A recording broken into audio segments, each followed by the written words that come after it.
Hello, friends. Welcome to Pod Maverick. This is Kirk Henderson and Josh Bowe. We are editors at MavsMoneyball.com, and you are joining us live on Tuesday, May 21st, as we attempt to preview the Western Conference Finals between the Dallas Mavericks and the Minnesota Timberwolves. Josh, how are you?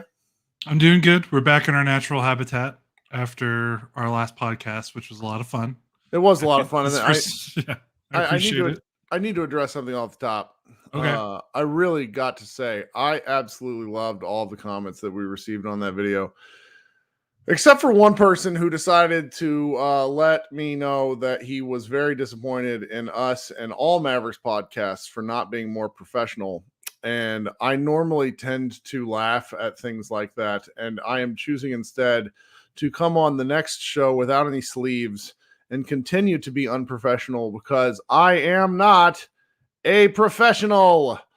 And I just want to remind everybody that this is a primarily fan-based show for fans by, well, Josh is a former fan, but you know what? We do this because it's fun for us. The effort that we put into this is the reward we get back is mostly through community and through the people who we know have come to appreciate this show.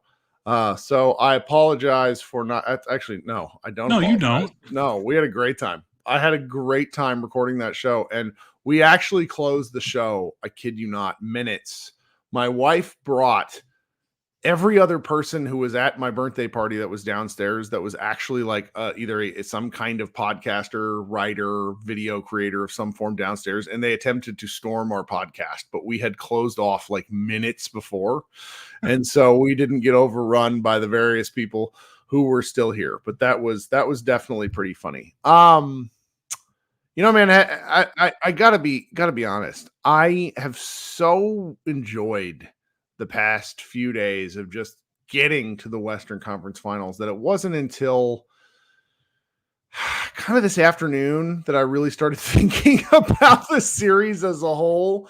I have some very ridiculous takes that that I'm looking forward to getting to, but you as always came up with a pretty thorough rundown, and let's go ahead and sort of maybe talk about the Minnesota Timberwolves to get things going, and I'll see if I can fit my hot takes in as we go along. Yeah, sure. So Mavericks in the Western Conference Finals for the second time in 3 years. Minnesota is a very good team. They were the 3 seed, and they were really leading for the 1 seed for almost all year. Yeah. It just came down to the final, literally the final, like last 2 games of the regular season. They bumped down to 3.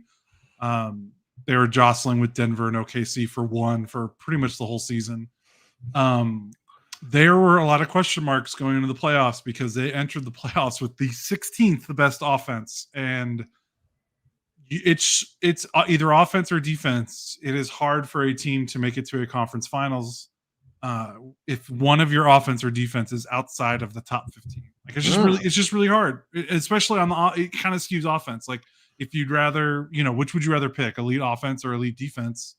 Historically, you look at the last 10 years and you'd rather have an elite offense. Mm-hmm. It usually gets you a little bit farther in the playoffs, just the way the rules are, the way the game is flowing, and the three-point shot being so effective. So there were a lot of questions. A lot of people picked the Wolves to lose to the Suns in the first round, and they thoroughly destroyed that team in the sweep.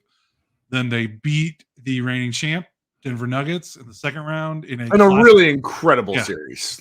Just unbelievable punches. They started up the series 2-0, winning both in Denver, and then fell back to a tied series, and then they won at home in game No. 6. They lost game 5, so they won 2 in a row, lost 3 in a row. That and see that you want to talk about fortitude. That's a sign. Yeah. Losing 3 in a row is usually a death knell. It says you're on the ropes and we just can't mentally get it together. And they were so great in game 6. They were leading by 50 points or more. And then in game 7, they were really just spectacular in the second half, where the Nuggets expounded so much energy defending them in the first half, and then they clearly just ran out of gas, whereas the Wolves are used to defending at a high physical level and just kept coming and overtook overtook the overtook the Nuggets in a real way. And it was really something to watch. If you don't respect the Thunder or you don't respect the Wolves going into this series, then you need to examine your priors, is what I'll say. Or you will by the end of the series, regardless of the result. They are very good. We're going to get into that. Basically, the main, Anthony Edwards has basically turned into Michael Jordan in the playoffs. Gobert is still, a defensive presence. Their defense has been awesome all season, and now Ant is taking their offense up to another level. Karl-Anthony Towns, who's kind of been a whipping boy for a while, is actually playing meaningful, impactful, probably the best 2 games of the best and 2 most meaningful games. He might have played some of his best basketball. Yeah, Mike Conley getting a nice little run here at the end of his career. He's basically helped turn that team around from what they were prior to his arrival. He really felt like the missing piece to kind of what they were trying to do.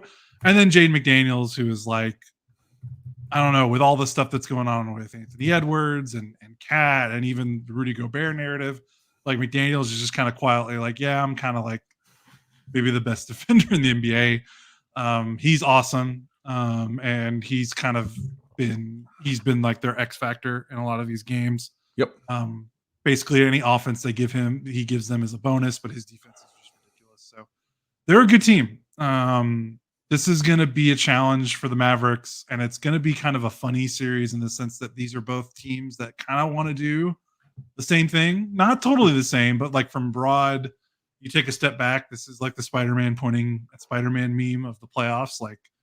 These are both 2 teams that like to play big. They like to play physical.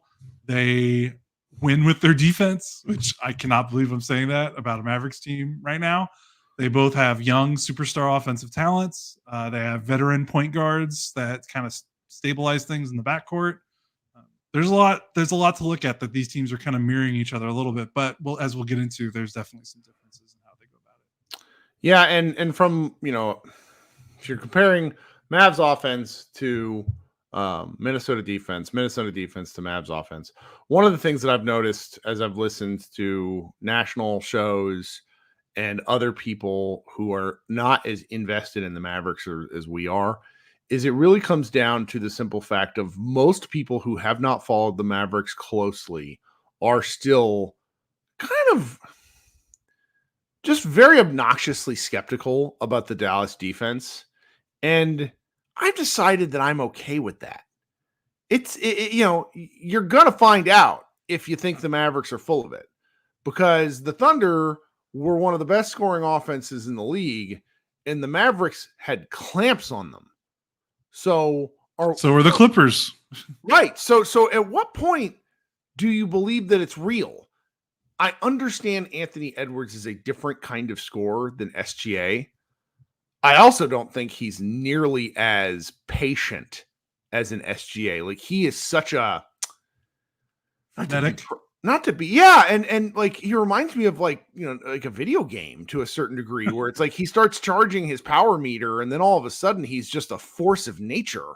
He's an NBA Jam player in real life. Where in real life, and that's absolutely something scary and something to respect.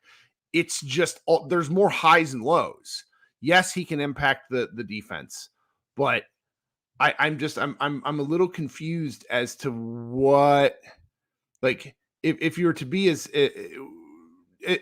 judging or doubting the Mavericks defense at this point tells me that you either think that the paint defense is going to come apart, which without Maxi Kleber in this series, it might. Like the Wolves being a bigger team, that's important. The Mavericks are going to have to work much harder to get rebounds in this series than they did against the Thunder. Like that's just a statement of fact. Yes. But I think that there should have been at least a little bit more respect earned to this point in the we make some jokes here, and I'm sure you'll talk about this a little bit more later. But the Mavericks are absolutely the afterthought in this conference finals between all four teams. It is not interesting to most outlets. And so, therefore, most of the discussion that I've seen to date is about the Timberwolves, not about the Mavericks. And honestly, I'm okay with that big picture. Yeah, I mean, I've always joked about like the national media thing and fans being upset that their team doesn't get more respect than the national media. I'm like, do you understand when the national media talks more about your team, it's usually they're saying more wrong things? Right.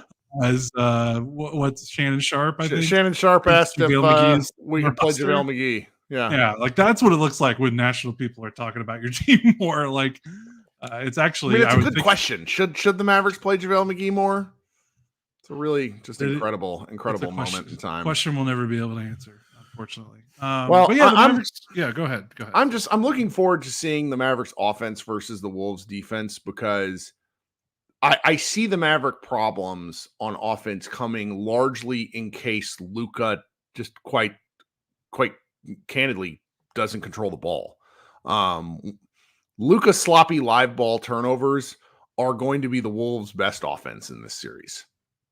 Yeah, I mean, everything we're saying probably has to come with a caveat that's like Luka has to look normal. And he can't look like how he looked for a majority of the Clippers series and how he looked for the first maybe 3 or 4 games of the Thunder series. Like if he looks like normal Luka, which is what he did in games 5 and game 6 against the Clippers and against the Thunder, quite frankly, both of those games 5 and 6s, he was awesome. Then the Mavericks, that kind of flows into what else we're going to be talking about when we make our predictions. Like if Luka is bad, like shooting 25% from 3, 30% from the field like he has in some of these playoff games and looking really labored and injured. I don't think the Mavericks can win. Yeah. I don't think that they're going to be able to pull it off because they did have some intrinsic advantages against the Clippers and the Thunder that they're just not going to have against the Wolves. They're not going to have the injured superstar like they had against the Clippers with Kawhi Leonard being out and the size advantage that they had against both teams, really, because the Clippers were a small team as well, despite the fact that they played a traditional big and Zubats, and the Thunder were very small too. Like the Mavericks were able to rely on a lot of things, even when Luka did struggle. And then when Luka came alive, they kind of ran away with both of those series. So it's going to be difficult because they're not going to be able to exert that size advantage if Luka is struggling like they did in the first 2 rounds. So everything we say falls around. Is Luka the Luka that we know and we've seen in previous playoffs in the regular season, a couple of games against the Thunder, a couple of games against the Clippers? Like that's real. Like throw everything out. If he's laboring with that knee, if the injury is really struggling again, if it flares up, if he falls weird, if he knocks knees and it looks like he can't get up and down the floor, he can't get into his 3-point shot, can't get into his motion, then that throws everything apart that we're really going to talk about. So we're just going to go into this. Mavericks got 3 nights off after beating the Thunder in game 6 on Saturday before they play Wednesday night. So he looked better against the Thunder as the series went on. We're just going to have to assume that he's going to be as healthy as he can possibly be at this point in the playoffs and go from there. So the Wolves offense, I think is before we go to the Wolves offense, I'm very curious to see what Kyrie Irving does in this series. I heard a very interesting stat. It might have been from Tim Legler. Kyrie Irving has never averaged less than 14 field goal attempts in a season. And against the Thunder, he took more than 14 field goal attempts twice. And depending on who matches up with him, and I honestly think it'll be Anthony Edwards some. I think he'll get lots of looks from different guys, but I don't think it'll be somebody huge like Jaden McDaniels, who's going to be most of his time on Luka. And I think that will free him up to get more shot attempts. If the Wolves are trapping Luka, which Iztok Franco seems to think is going to be their kind of opening salvo, then Kyrie is going to have some 4-on-3 chances. And I'm very interested to see how aggressive he is and when. Obviously, I think it won't be until at least the second quarter because he just doesn't in the first quarter. But I expect Kyrie to have a much more score-heavy offensive series if the Mavericks are to win this one. What do you think? That's interesting that you say that because historically, hasn't Kyrie has mostly struggled against bigger, longer, more athletic teams, and I would Yeah. say this is the biggest team they're playing in the playoffs so far. Although the Thunder definitely had a lot of big, long athletes to throw on Kyrie as well. It Jalen does come Williams down. Yeah, camped go on ahead. Kyrie. That's what I Yeah, mean. Like Williams is a big guy. yeah, He's 6'5" with like a 6'8" wingspan or yeah, 7 he's foot wingspan or whatever it just a is. real lot of length, and so It it it's just different depends. to me. It depends on how much Conley is on Kyrie, like that. And I don't Mhm. know if the Wolves are going to let Conley be on Kyrie that long. They shouldn't want to. No. Especially with Derrick Jones Jr. on the floor. Like that's just Mhm. an easy spot for him to rest. But also, like, do you want Ant guarding Kyrie an entire game? Even though Ant, put the clamps on Jamal Murray in a big way, and really Ant has the physical profile to really give Kyrie a lot of trouble. But it's like, do you want your best offensive player to have to guard Kyrie Irving for 40 minutes a night? Like, that's a difficult ask. I mean, Ant's 22 and he Seems to want it. Yeah, which I think yeah. is fun. So he's absolutely going to be on that. He's going to take that matchup for sure. Just depends on how long. Yeah. The big thing is going to be, so can he get his shot off against Ant if he is on Jaden McDaniels? Neil Alexander Walker comes off the bench, might get some time on him as well. He's also a rangy athlete. So can he get his shot off more against these athletes? But also, I looked this up before we started. It's in our rundown. So I skipped our rundown, by the way. I went offense first. My bad, man. No, I don't care. Don't think of his run. Just think of his notes that we can refer to, so we know. No, let's wrap up the Mavericks offense though before we go to the Thunder. We're fine. It'll take me a while to not say Thunder. I know. Timberwolves. Hey, same here. So Kyrie's only played twice against the Gobert Arrow Wolves. Played one game last season after the Mavericks traded for him, and then one game I think in December or earlier this season. Either was before the trade deadline. It was an awesome game. It was part of that 5-game stretch where Luka was out and Kyrie was unbelievable against the Wolves. Yeah. So it's actually funny, just despite the fact that the Wolves do have the athletes to give Kyrie problems. So in 2 games against the Gobert Wolves over the last 2 seasons, 35.5 points per game on 58% shooting combined. Has absolutely smoked this team. And it's, again, small sample size theater. It's 2 games. But guess what? The playoffs are small sample size. Like, if Kyrie can do that, give them 2 games, and even if he kind of meanders throughout the other ones, that's going to be huge. Because he never had a blow-up game against the Thunder, despite the fact that I think he did play pretty well overall, and he passed the ball well. He defended well. Yeah. Defended very well. Like, he actually played pretty well, even without scoring big. They're going to need him scoring big. Like, they're not going to – I don't think they can just get fun role player defense, pass the ball, move the ball, Kyrie – to win this series. They're going to need that, and they're going to need like a 35-point game, a 40-point game in this series. He doesn't have to do it every game, but I think they're going to need 1 or 2 of those Kyrie blow-up games. And I wonder if another way that they can get that is in transition. Oh, yeah. Like with Gobert and Cat, like if they're going to play 2 bigs and Naz Reid is a 3rd big that they'll bring off the bench, push and transition. Kyrie is one of the best transition scorers in the game. That transition 3 is almost automatic. Can he get the ball up the floor before Gobert and Cat get back and use that to his advantage? I'm also very interested just in the free throws for the Mavericks. The Wolves are a fantastic defensive team. They don't foul a lot. But they foul a lot. They foul a lot? Yeah, Jaden McDaniels and Cat make like Cat makes 2 what the fuck are you doing defensive fouls a game. Where he turns around and makes the exasperated Luka face. And it's just like, what are you doing? Like he did it against Jokic in game 6 or in game 7, where he rakes him across the arms at the 3-point line and turns around and he's like, what? And McDaniels just is he's an all defensive player. He's pretty sure he made the second team, all defensive team. He's unbelievable, but he still gets a little reach happy sometimes. I mean, he's a young guy. And playing against someone like Luka is just bound to infuriate you. I think, once again, Legler was talking about how he thinks strength bothers Luka. I still think length. Length tricks Luka into bad decisions. Strength makes him uncomfortable.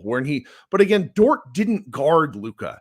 Dort fouled the fuck out of Luka all game long, and it just wasn't called. I'm not sure if you've seen some of like the off-ball highlighted videos of like Dort just like slamming into Luka from behind and throwing him to the ground. Luka was also significantly taller than Dort. So Sure. like those post-ups, even though Dort is strong, like Luka was able to shoot over the top a little easier. Mm-hmm. It's going to be harder to shoot over the top against absolutely.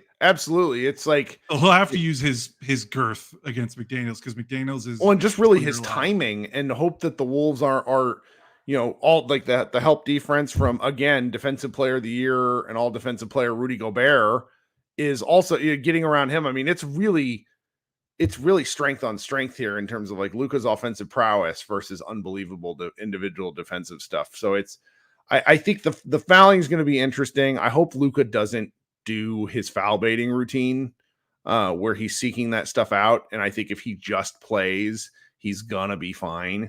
I mean, he looked good in games 5 and 6. So I am not back to normal. I'm not particularly concerned about his mobility or his health. I think he just needs to go play basketball. The shot looked pretty good. Like we didn't really talk about this because I was so hammered, but he had a couple of step backs, like spinning step backs at the top of the 3-point line that he didn't break that move out all season. He was just unreal. So I'm looking forward to seeing what kind of impact we get, because if Luka is on to more towards the upper 20s as opposed to 24 points a game, and if Kyrie, I don't remember what the Mavericks and Kyrie and Luka scored together during the regular season, but if those two are giving you 50 points, 50 to 55 points in a game, I know we're going to talk about these other guys, then I still feel like very bullish about their chances in this series, because I just think it's going to be a low scoring series. The Wolves are not a high scoring team. No, they're not. And with Luka, I think what's going to be really key for him in this series is, one, yes, if the Wolves double, I mean, honestly, like Luka I don't know if he likes being doubled, but he attacks it very well. So we've seen the Maverick, like me and you kind of go nuts, even though we're covering this from a Mavericks perspective. When other teams double Luka, we're like, what are you doing? Why are you doing that? Like you're giving these role players like wide open lanes and wide open shots that they would have otherwise not had. Like, just try to do your best with Luka trying to outscore you, but they just keep doubling Luka, and the Mavericks role players are better than they were in 2020 and 2021. And I would dare say 2022, that they can punish the double a lot easier than they were in the past. So doubling Luka just doesn't feel smart to me, but they probably will try it. But with Gobert, they definitely play more drop. Like, this will probably be the most drop they've seen in the playoffs, I think. I mean, Zubac's played drop as well against the Clippers, and Luka will need to kill it with floaters. Like, he's going to have to be ready to shoot those paint shots outside of the restricted area and be consistent with it, because I think that's what the Wolves are going to want to give up. Try to get some lobs if they're playing drop. That's a good way to get Lively and Gafford involved in the game as well. Like, you have to punish Minnesota for playing that scheme, because I think that's a scheme that the Mavericks can easily take advantage of. And also, I would look this up before the game. In the playoffs, Minnesota is allowing 9.1% share of shots to be corner threes in the playoffs, which is a pretty good number. It's one of the better numbers of teams left in the playoffs. If it was a regular season number, it would have been a pretty good number. The Mavericks in the playoffs, 14.2% of their shots are corner threes. Mm-hmm. So the Mavericks are shooting a ton of corner threes in the playoffs. The Wolves aren't giving up a lot. So what gives? Are the Mavericks going to be able to get those corner threes? Wolves in the drop. Usually you can open that up to some rotations, but I think the Wolves smartly rotate, don't rotate off the corner. They'll give you the above the break three. Like, they will stick, if Luka's in the pick and roll and Gobert's in the drop, usually we'll get that weak side corner three open that Luka loves to make that cross court pass to the weak side corner. The Wolves are pretty good at getting to that rotation, and they'll let you shoot that above the break three. So that means Derek Jones Jr., PJ Washington have to be really good again in this series shooting the ball. And they were great against the Thunder, so they got to keep that up. Ooh, and I don't think the Wolves, just due to their length and size, those closeouts are going to inch a little closer. Yeah. They're just bigger people moving faster on closeouts. I mean, the kind of shots PJ Washington was getting in game 1 and 2 was SGA not challenging him. They didn't respect him. That's not going to happen again. Not only because I would assume the Wolves respect it a little more, but because they can. Like they can challenge more. They can cover more ground with bigger, longer guys. I'm very interested in this one. And if Cat's guarding PJ, that's a big thing. Like, can the Mavericks get Cat away from the rim? Can they get Cat involved in more off-ball rotations? Like, because I think what Cat did really well against the Nuggets, I mean, he played Jokic one-on-one straight up pretty well, about as well as anyone can play him. They were using Cat, like Cat's main defensive assignment was like guarding one-on-one. Yep. He's not going to be guarding post-ups anymore. Like they're not, the Mavericks are not going to post up PJ against Cat. So can the Mavericks kind of get Cat to be a little more space, because that he is prone to do that, being a little bit of a space cadet off the ball. Can they use PJ to get him moving around and maybe get them to muck up some defensive assignments? Yeah, one of my big things that I wrote down in my own notes thinking about this series is I think it could be if I were to like boil it down to 3 or 4 arguments or questions, one of them was going to be who is going to commit the dumber fouls, PJ Washington or Cat. Because both are so important to what the team does. Like the Mavericks got lucky against the Thunder a few times with the Wolves, with him getting into like early three foul trouble. It happened in game 6. He barely made an impact in the first half. Right. And he just can't do that shit against the Wolves. He just can't. There's no, we'll beat around the bush with it, but this will be a series where Maxi Kleber's lack of ability to play is going to cause some trouble. If the Mavericks get behind the 8 ball defensively and are caught in foul trouble, the Mavericks don't have other size options. That's the thing about the Wolves is they're too big the whole game because Naz Reid comes in, so they're never rotating, right? Yeah, there's never. I don't have the numbers, but there's rarely a moment where it's just Cat or just Gobert or just Naz Reid. There's always 2 of those 3 on the floor for the majority of the game. And with the Mavericks, with no Maxi, like PJ is the only other big that they like. They're not playing any other bigs off the bench besides Lively, and they don't play Lively and Gafford together. Yep. Like the Mavericks aren't the only time the Mavericks are going to play 2 bigs is with Washington on the floor. And if Cat gets Washington in the foul trouble, do they just try to go small? And I don't know what they're. If there's no Maxi, there's not really. They don't really have size off the bench without Maxi to counteract what the Wolves like to do. Well, you wrote here that even without Maxi, the Mavericks have a little bit of a depth advantage because of their minutes per game. Talk about that for a minute. Yeah, the Wolves don't have they haven't really leaned on their bench, especially as the playoffs have gone along. I mean, Monty Morris is their technical backup point guard, and he's barely playing like 10 minutes a game. I think he's under 10 minutes a game in the playoffs. Like basically the only 2 bench players that consistently get rub are that get burned. I don't know why I said rub. Are Nickeil Alexander-Walker and Naz Reid, and that's a guard forward and another big. So like Conley is like their point guard, and when Conley's not in the game, they kind of lean more on Ant, but they don't rely on their bench a lot. Nickeil Alexander-Walker, they do rely on their bench a lot, but it's mainly funneled through like 1 or 2 guys. Yeah, 2 really good guys. Because they really like Naz Reid and they do like Nickeil Alexander-Walker. But after that, like they just don't play a lot. And the Mavericks bench has been kind of a hodge. Tim Hardaway Jr. gets some minutes. I told somebody for a Wolves preview over at I think Canis Hoopus, I sent over the fact that I think Jason Kidd draws a name out of the hat as to who's going to play, because none of the guards have been particularly good off the bench the entire playoffs. You get like one hot stretch, and then he sticks with that guy for either Hardaway, Hardy, and then who else? Exum. And then Josh Green. Yeah. He kind of plays one of those 4 at different points with Josh Green taking the lead. And it doesn't feel like you're getting consistent production from any of those guys. Whereas the Wolves are just playing kind of a tighter rotation. Yeah, for sure. And in game 7, I mean, it's game 7. So, it's going to be tight no matter what, matter what team it is. But they basically just play Naz Reid and Nickeil Alexander-Walker. Like Nickeil Alexander-Walker, I think, played like 17 minutes, and Naz Reid played like 20. And then every other starter was like 39 minutes or more. So the Mavericks have a chance. I think if Maxi can come back, that even adds to it. But I don't know if Maxi's going to come back. I think he's going to be reevaluated. They're going to give an update on him like by game 3. So I don't know if he's going to be back. But even without that, I think that the Mavericks will play a little bit more bodies, and maybe that makes a difference in the fourth quarter if they can relatively manage the minutes of their starting five or their core six. Yep. And we'll see if that plays into a factor as the series goes on, because the Wolves really do rely, like their starting five is like that's their five. Like Sure. though they rely on those guys the entire game. All right. Well, we're halfway through the show where we talked about the Mavs offense against the Wolves defense. Let me take a quick break here, and then we'll be back with the other side of the ball.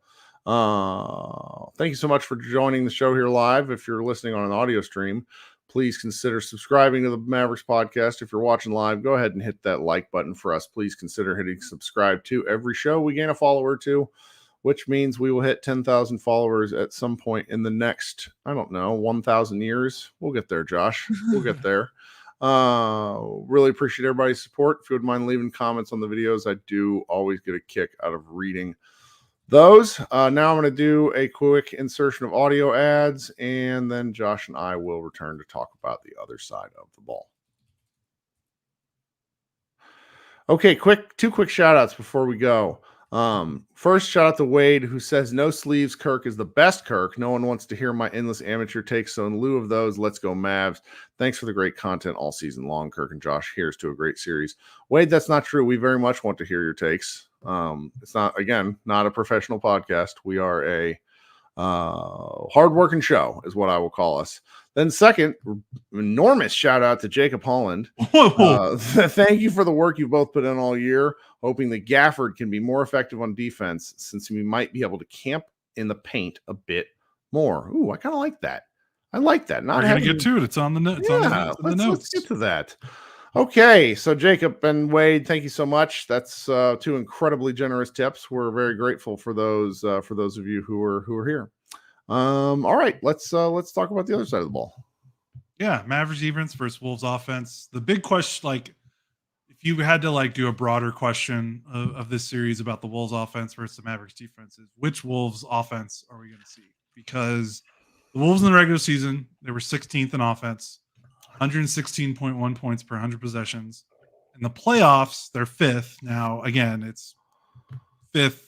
It seems like a huge jump, but they're averaging 117.6 per 100 possessions in the playoffs. So only about point more, but that's a decent enough, it's not like a crazy higher rate, but considering that in the playoffs scoring usually goes down, like the fact that they're the fifth best offense out of all the playoff teams, when you consider how bad they were in the regular season for the most part, not bad, but below average to below average, that's a pretty big jump. That was a big question mark, and it doesn't feel as big a question mark so far.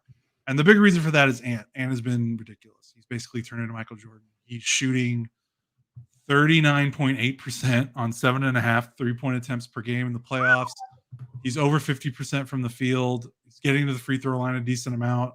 He's making more passes than he did in the regular season. He's making better reads. He's been incredible. He is the reason for the jump, because in the regular season he was still great, but there was a little bit of an inconsistency to his offensive game. It's not been like that so far in the playoffs. His shooting has been really good. So for the Mavericks, it comes, Ant is going to be the first thing. He is the most dynamic player on offense for this team. Cat's also pretty good as well, but he's the guy. So what do? He's the most explosive player the Mavericks have played in the playoffs so far.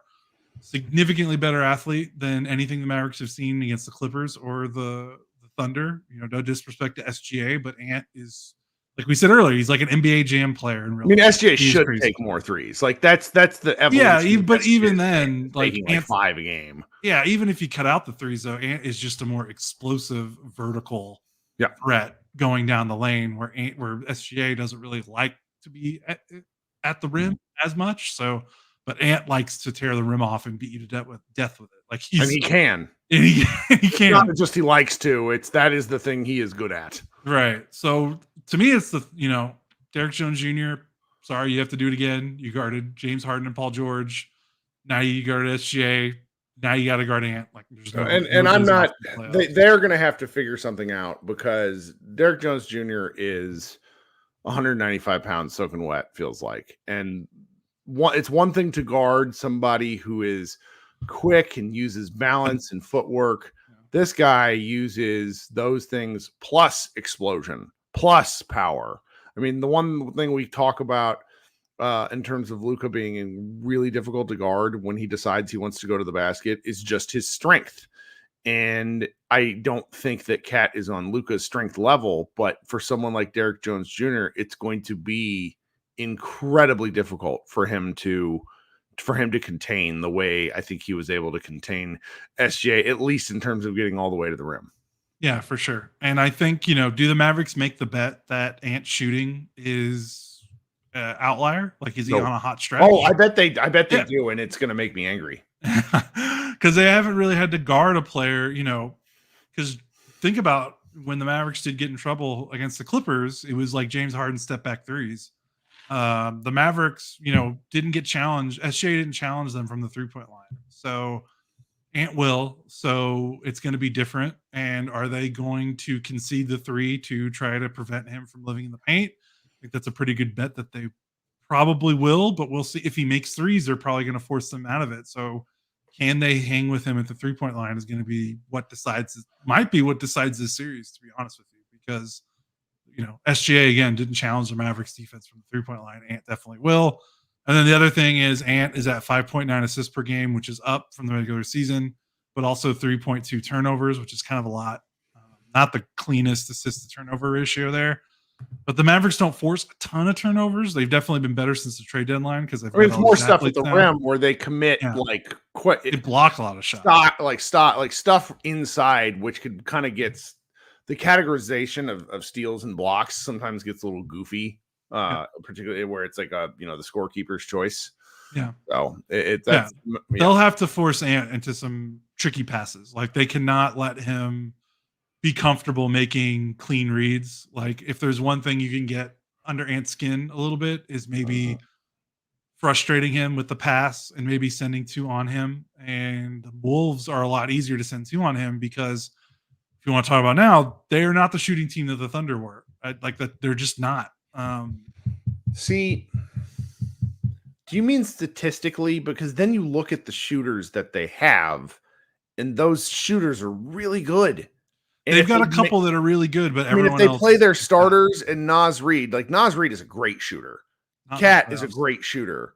Friggin' Mike Conley seems to murder the Mavericks.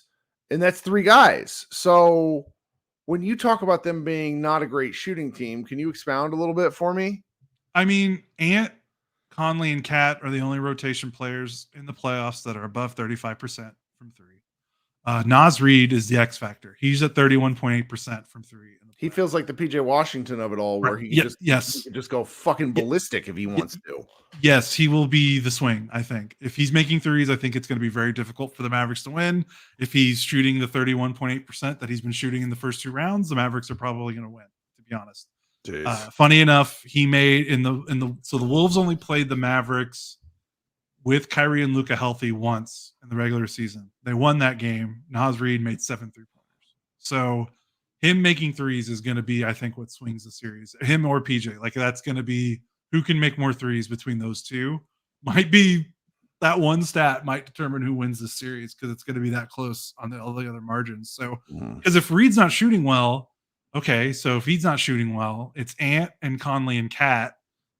You can that gives you 2 players on the floor that you're not scared of.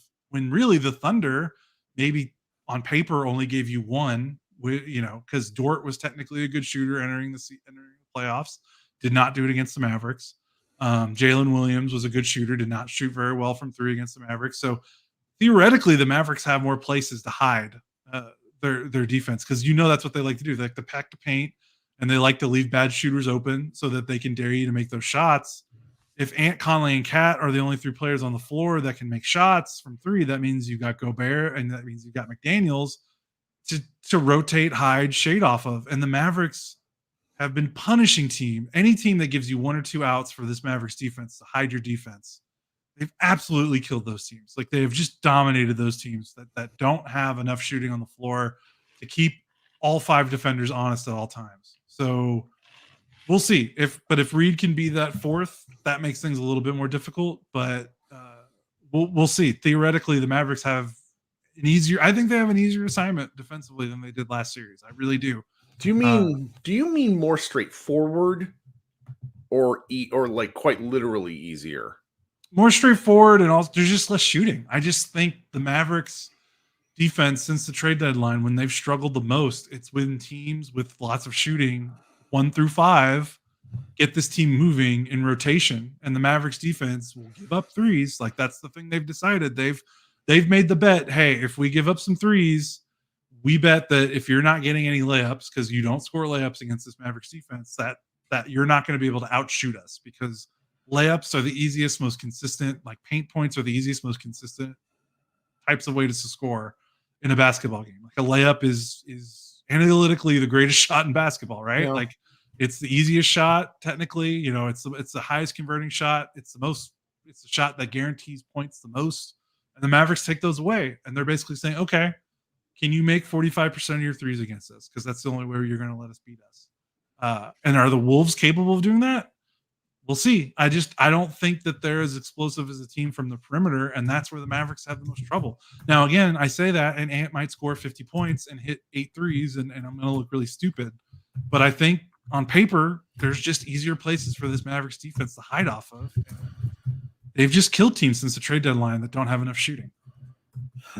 I'm a little reluctant because the Karl Anthony Towns of it all. I think if I was going to defensively game plan, I think my goal would to be get Karl in his own head. I think he's one of the most. I'm trying to think how to phrase this. I don't want to be too disrespectful. I don't take him incredibly seriously, is what I'll say. I think he's really, really talented, and I think he is a bit of a clown.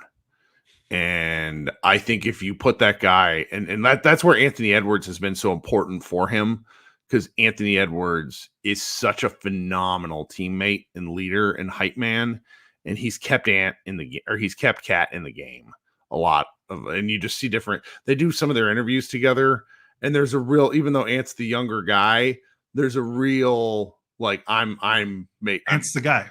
Ant's the guy, and that's really impressive leadership on Ant's part. But then Cat is just some of the things he does are so stupid.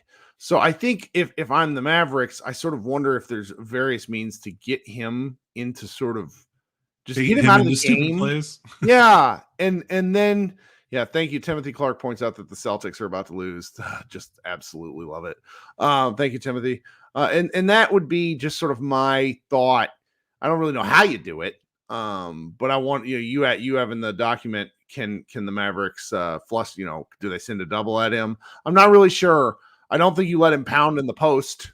But I don't think that's necessarily what he wants to do. I think he really does like driving the basket. I think he catching and shooting. He's a really talented offensive player, but the paint for the Wolves is often a little crowded.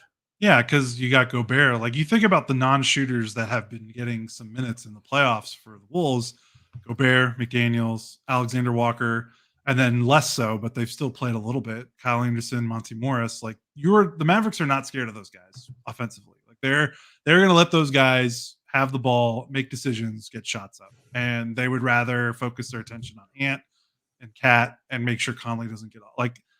So that's what I mean by easier. It's not like a disrespect to the Wolves, because the Wolves are just a different built team. Yeah. Like their strength is their defense. And I'm scared, more scared of their defense than their offense, which I don't think is a disrespect. But also, Ant could be ridiculous. He's the big wild card. Yeah, he could score. He could score 50 points in the Mavericks. Yeah, he absolutely could. Absolutely. Yeah. And yeah, the Cat thing is very interesting because.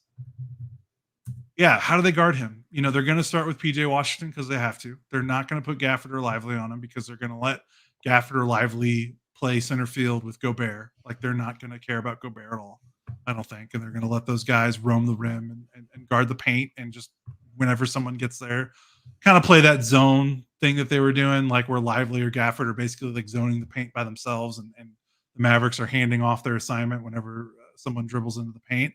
Because they're not going to be too scared of Gobert, although Gobert can finish around the rim for sure. But he doesn't stretch the floor at all, obviously. But Cat is different because he can shoot threes. PJ is going to have his handful if Cat decides to post or drive against him, but the Mavericks are probably going to just switch screens and maybe dare Cat to try to shoot against some contests. But we'll see. Like if they pick and pop the Mavericks to death, that's one way to get the Mavericks defense in rotation and moving around. That'll be tough. So no Maxey to start the series is going to make it even harder. So I don't think he plays all the series. I don't think so either because they said they're going to reevaluate him on. So he was hurt. They said 3 weeks they were going to give an update, and like after game they gave an update, and he's been doing some no contact stuff, shooting from like 10 feet. He played that game against let's see what the date was. That's the one that's going to live in my head for a while. Yeah, he pretended he had. So that was May 4th. That was 17 days ago. Where he was hurt. So 3 weeks would put him at. So today's Tuesday. Basically Sunday-ish, around there, the 26th, 25th, 26th. And that's not even saying he's going to be back in 3 weeks. They just said they were going to that's like after 3 weeks. That's game 4, if at like the earliest. And I don't expect him back this series. I mean, Kidd said in his update that he could be back this playoffs. Was the broad thing, and so the playoffs for the I don't think start for the finals until like June 3rd. I'm making this up, but it's June. That's when the playoffs are. So that's I kind of want to put Maxey out of our heads for defense. Right. Yeah. So it'll be PJ, and I'll be really curious to see how the Mavericks handle that, because maybe that's something you talk about. Like, if you're scared of Ant and what Ant's going to do the Wolves look at the matchup with PJ and do they kind of get in their own head a little bit and are like, we've got this size advantage, let's keep going to Cat? And does that alienate the Ant offense of it all, which would work in the Mavericks' favor?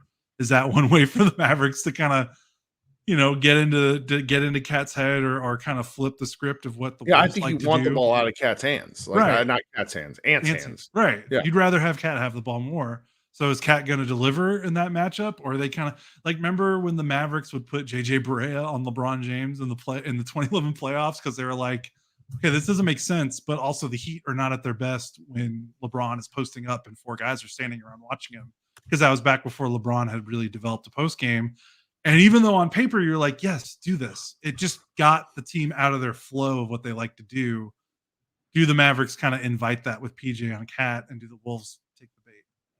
And does Cat deliver? If he delivers, then that's well. And Cat, and again, to hell with this. I'm going to slander Cat a little bit. Like, Cat scored 60 points in a game earlier this year. Yeah. Then the Timberwolves lost that game against against the Hornets. Like, is that one of those things where the more Cat scores, the worse the Wolves are? Is that one of those? That's sort of my take. Because that's not what they like to do. No, but I'm saying, right. Anyway. Okay. So that's kind of like, do we have anything else defensively? Because then I have one more sort of area that's not here covered that I want to talk about. Let me look. We already talked about Naz Reid. Okay. One more thing I want to talk about before you get to your point. Gafford has been a minus all playoffs for the most part. This is probably the friendliest matchup for him because the Wolves are just a bigger team that don't space the floor very well. And his biggest problem has been playing in space. The Thunder made it really difficult because they play 5 out. And then even their guards and stuff will stretch him out away from the paint to shoot those floaters.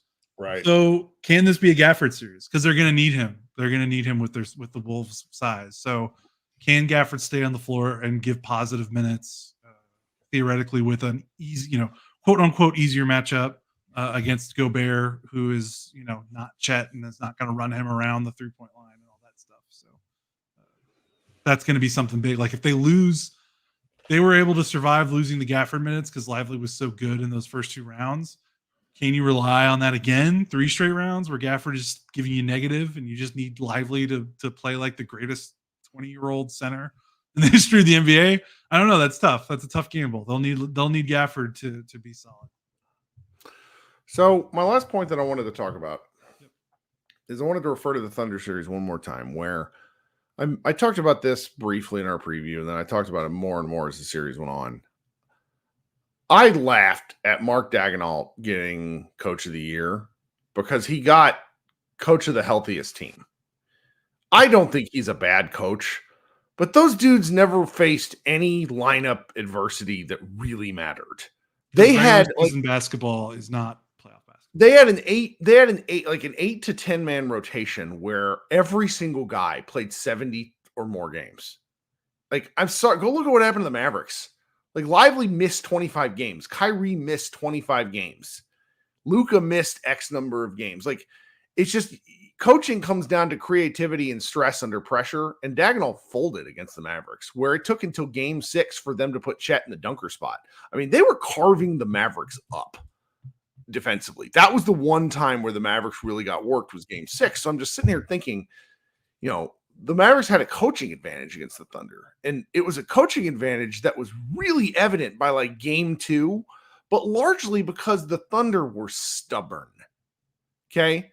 Chris Finch is a tactical genius. I think it's incredible that he has coached a team that ran not like a triple post offense, but the backbone of their team is 3 big guys.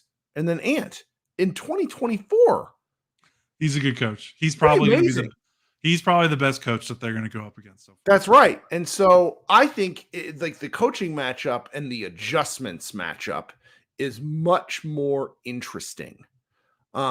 He is I'm pretty sure he tore his plantar.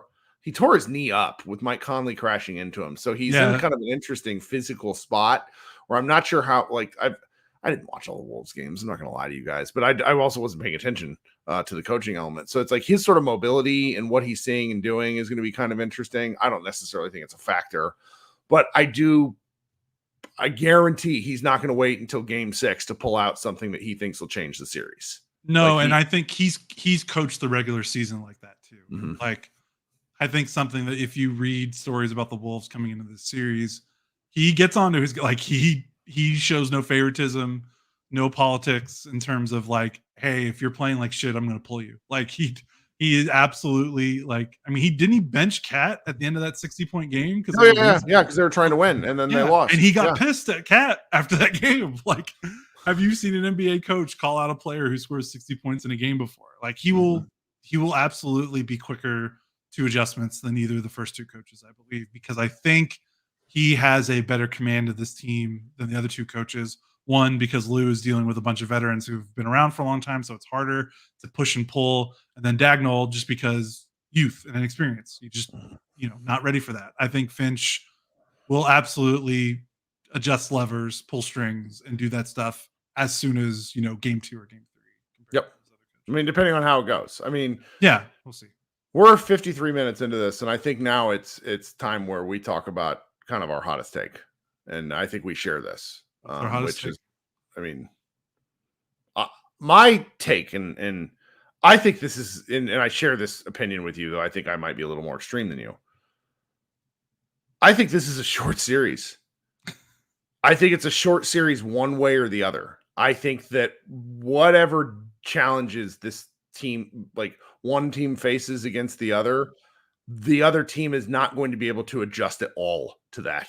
Whether it's the Mavericks offense just overwhelming the Timberwolves defense, or the Timberwolves defense blanking the Dallas offense to where they just can't score and eke out wins.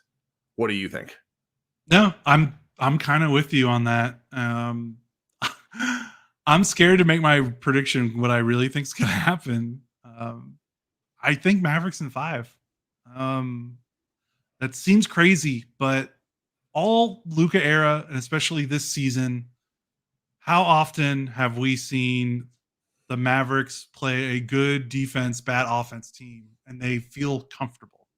Because Luka Kyrie just gives you this baseline floor of we're going to get a good shot. We're going to get good offense. And these good defense, bad offense teams just have to work so much harder to get shots. And it's man, you're how often have you heard the phrase good offense beats good defense? And the Mavericks have 2 guys that can do that. And the Wolves have 1. Yep. Maybe Cat, but that's not something. No, it's Luka and Kyrie versus Anthony Edwards and Cat. Who are you taking? It's really that's I had the 2 hot takes where it's PJ versus Cat foul stupidity is going to be one pillar of this series. And then it's Luka and Kyrie versus Ant and Cat. And good luck, Wolves. Yeah, it's going to be difficult. The Mavericks don't have to worry about spacing. They don't have to worry about 5-out offense. They don't have to worry about a ton of great shooters. Like, it's just the way this defense plays. I just look at the Wolves and I just see spots where the Mavericks defense can take advantage. And then I just trust Luka and Kyrie against a good defense, as good as this defense is. And I think the Wolves were built to beat Denver. I don't know if they're built to beat this specific Mavericks team. It doesn't mean that the Wolves are bad or it's just matchups, you know? Like, it's entirely matchups, because if like you're going depth or quality of top five, like, you know, and all sorts of different metrics, things that happen during the season, there's a reason that the Mavericks were the 5th seed. You know, those things just, they're real, right? Right. So, okay. You and I you're at Mavs in 5. I'm honestly leaning that way, but I'm just going to go Mavs in 6 to be safe, since they can't seem to close out in any real way, despite the fact that they probably should have beat both the Clippers and the Thunder in 5 games. Mavs in 5 is also a really risky prediction, considering we already know they're going to start the series 0-1. So maybe I should move it to Mavs in 6. So I can't remember what frenemy of the program, Matt Moore, told me, but he said teams coming off of game 7s are like 500 or something like that, historically, in their next game, which I thought was pretty interesting. So, you know, we'll see. It'll be a fun series. It will be a fun series. Looking forward to it. Also really love these start times. Shout out to 7:30 start times. Getting an hour in earlier. I mean, I was up routinely till 3 a.m. after 5 of the 6 games. So being able to go to bed at like 1:30, just lovely. So yeah, I'm with you. Okay, Kirk Henderson and Josh Bowe. This has been Pod Mavericks playoff preview for the Western Conference Finals. We will be back tomorrow night. This show doesn't have a lot of shelf life, but hey, we forgot what I didn't really want to record last night. I was tired. You need recovery. All right, everybody, be good. Enjoy your Wednesday, and we will see you here following the game 1 of the Western Conference preview, where Josh and I will go live probably within about 20 minutes of the game. I'm writing the recap though, so we'll see. Everybody have a great Wednesday, and go Mavs.